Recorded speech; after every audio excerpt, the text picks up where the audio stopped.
ए रहा नहीं जाता।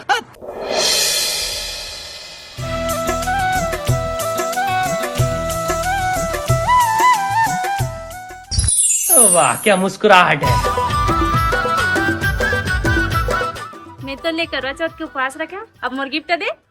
अरे मैं गिफ्ट लाइबर तो भुला गया हूँ। मैं नहीं जानो, दे मतलब दे। ले ठीक है रे भाई, तो दिन भर काम बूता करती थे, तोरो गोड़ हाथ पिरात रहे थे, तेकर लक्षण है मैं रानी ले बुला लेता हूँ। बोले रानी नहीं कहे जी, नौकरानी का थे। अरे नौकरानी नहीं, रानी की थे।